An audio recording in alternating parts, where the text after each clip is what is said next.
Morning, everyone. Please sit down.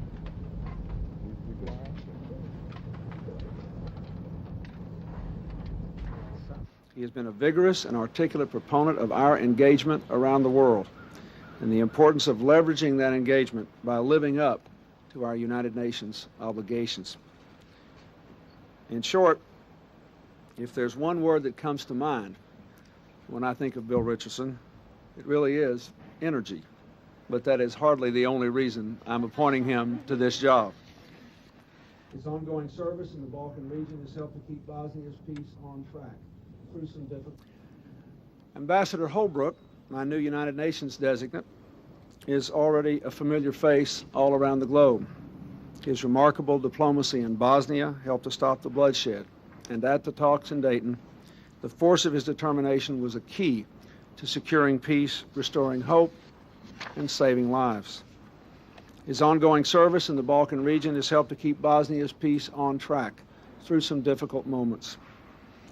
He has helped to advance our efforts to break the stalemate in Cyprus, and he's worked to defuse the alarming tensions and violence still brewing in Kosovo.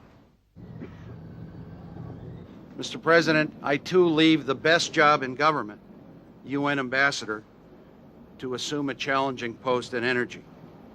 Let me just briefly say something about the United Nations. I am convinced the United Nations is good for America and good for the world. It has advanced America's interests in Iraq, in Kosovo, on the subcontinent, on refugees, on human rights, on creating democracies. Under Secretary General Kofi Annan's leadership, the UN is reforming itself and responding to many challenges. As the President and Secretary of State have often said, we must pay our dues. Policy area as your UN ambassador, and now as your Secretary of Energy in the domestic. These buildings, my father said, would become the most important in the world. They would prevent future wars. My father did not live to see how his dream for the UN dissolved in the face of the harsh realities of the Cold War and the inadequacies of the UN system itself. But I never forgot the initial visit and my father's noble, if overly idealistic, dream. Excuse me.